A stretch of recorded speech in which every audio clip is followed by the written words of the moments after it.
দেখো, তোমার হাতে এখন একটা ফোন আর তুমি এই ভিডিওটা দেখছো। এর মানে একটা জিনিস খুব পরিষ্কার, তুমি নিজেকে বদলাতে চাও। অন্যরা যেভাবে শীতকালে ঘুমিয়ে থাকে আর পুরো সিজনটাকে নষ্ট করে ফেলে, তুমি সেভাবে থাকতে চাইছো না, তাই তো? কিন্তু সত্যি কথা হলো, শীতকালে পড়া কি সহজ? সকালবেলা কম্বলের নিচ থেকে বের হওয়াটাই তো যেন একরকম যুদ্ধ।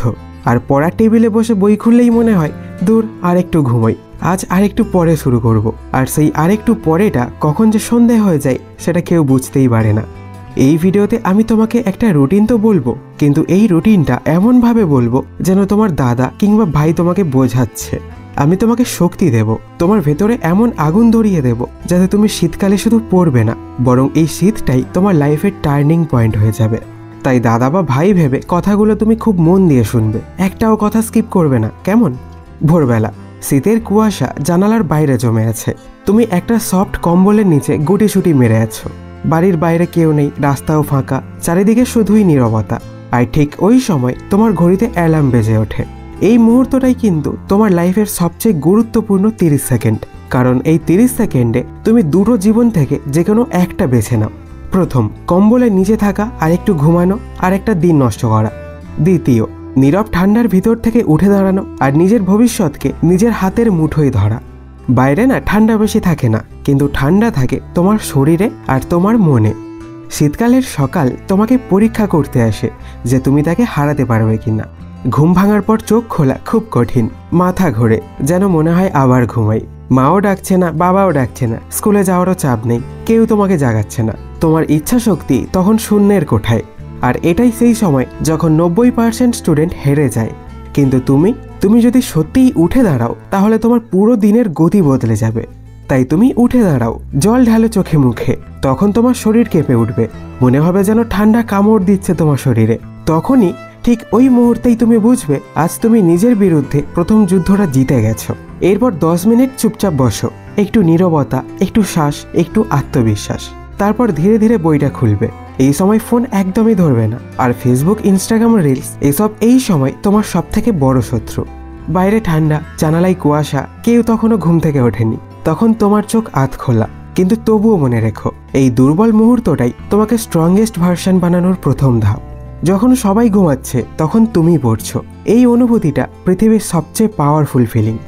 সকাল 6টা থেকে 8টা, এটা এমন একটা সময় যখন পৃথিবী তোমাকে বিরক্ত করতে পারে না। নোটিফিকেশন নেই, চাপ নেই, ইমোশন নেই, শুধু তুমি আর তোমার ফিউচার। এই সময় কঠিন সাবজেক্ট ধরো, math, physics, organic chemistry, history, long answer. যেটাই তোমার কাছে কঠিন সেটাই ধরে বসে পড়ো।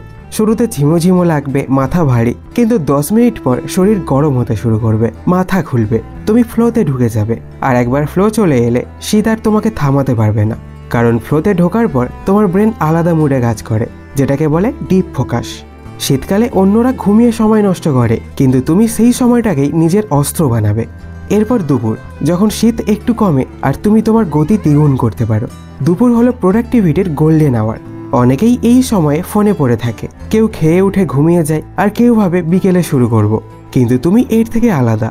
তুমি দুপুরে পড়াশোনাকে আরো শক্তভাবে ধরবে। এই সময় তোমার ব্রেন ফ্রেশ থাকে, শরীরও একটু উষ্ণ হয়। এই সময় 2 ঘন্টার পড়া 4 ঘন্টার মতো কাজ করে। দুপুরের এই শান্ত আলোর মধ্যে বই খোলার একটা অন্যরকম অনুভূতি আছে। একটা ঠান্ডা ব্রিজ, একটা নির্জনতা, আর একটা স্টেডি ফোকাস, অর্থাৎ স্থির মনোযোগ। এই সময় রিভিশন করো, সকালে যা পড়েছো সেটাকে আবার মনে করো। তাহলে তোমার ব্রেন সেই তথ্যকে নিজের ভেতরে গেঁথে ফেলবে, আর তখন মনে হবে আমি সত্যিই এগোচ্ছি। এই স্যাটিসফ্যাকশনটাই মানুষকে আসক্ত করে দেয় পড়াশোনা করার প্রতি। তুমি যখন নিজের উন্নতি চোখে চোখে দেখবে, তখন আর কেউ তোমাকে থামাতে পারবে না। এরপর বিকেল 4টের দিকে ঠান্ডা আবার নামতে শুরু করবে। বাইরের আলো কমে আসবে, তোমার শরীরও ভারী হবে, মাথা খারাপ লাগবে, আর আলসেমি 10 গুণ বাড়বে। অনেকেই এই সময় ডে এন্ড করে দেয়। তারা ভাবে আজ এত করেছি, এখন এবার একটু বিশ্রাম নেব। কিন্তু তোমার মতো কেউ যদি এই সময়টাকে জিতে যেতে পারে, তাহলে তার পুরো শীতকালই অন্যরকম হয়ে যাবে। বিকেল 4টে থেকে সন্ধ্যা পর্যন্ত এই সময়টাকে বলে দ্য পেন জোন, যেখানে শরীর ক্লান্ত, মনে আলসেমি, এনার্জি লো। কিন্তু তুমি যদি এখানেই 1.5 ঘন্টা থেকে 2 ঘন্টা পড়তে পারো, তাহলে তুমি সাধারণ স্টুডেন্ট নও, তুমি এক্সট্রা অর্ডিনারি। এই সময় রিল স্ক্রল করলে সব শেষ, পরের 4 ঘন্টা আর ফিরে আসবে না। কিন্তু জানো কেন? কারণ শীতে সন্ধ্যার পর মাথা আরেকবার কন্ট্রোলে আসা খুব কঠিন। তাই তুমি প্রথম কিছুক্ষণ একটু হাঁটো, একটু খেলাধুলা করো, তারপর আবার বসো। একটা ডিপ ব্রিথ নাও আর বলো আমি আমার ফিউচার নিয়ে সিরিয়াস। এরপর বই খুলবে, একটানা বেশি না, কিন্তু স্টেডি অর্থাৎ স্থির। এই বিকেলের ফোকাসটাই তোমাকে অন্যদের থেকে এগিয়ে রাখবে। তারপর আসে রাত। একটা বাস্তব কথা বলি তোমাকে, রাতে পড়া রোমান্টিক শোনায় কিন্তু বড্ড কঠিন। রাত হলো ইন্ট্রোস্পেকশন অর্থাৎ আত্মদর্শনের সময়। একটু শান্তি, একটু একাকিত্ব, একটু ভয়ও। শীতের রাতে বই নিয়ে বসলে মনে হয় আমি কি পারবো, আমি কি সত্যিই এগোতে পারছি, আমি কি সঠিক পথে আছি?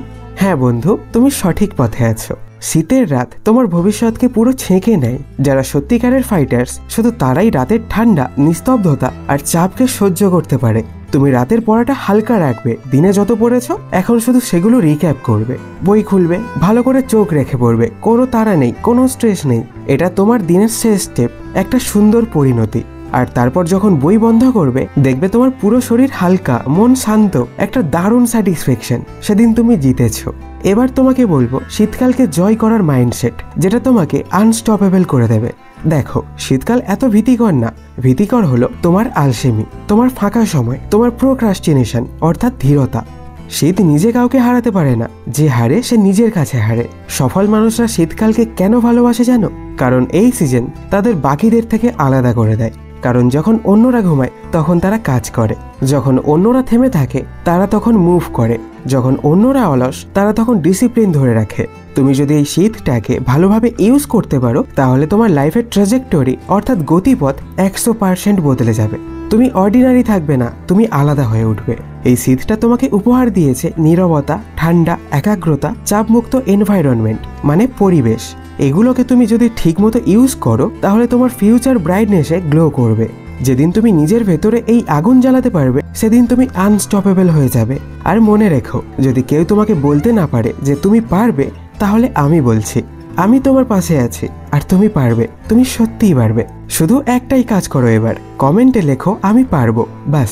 তাহলে তোমার যতই সমস্যা থাকুক আমি তোমার সমস্ত সমস্যার সমাধান করব। আর এই ভিডিওটা ভালো লাগলে তোমার বন্ধুদের কাছে শেয়ার অবশ্যই করে দিও। তাহলে দেখা হবে পরের ভিডিওতে। তাই ভালো থেকো, সুস্থ থেকো, ধন্যবাদ।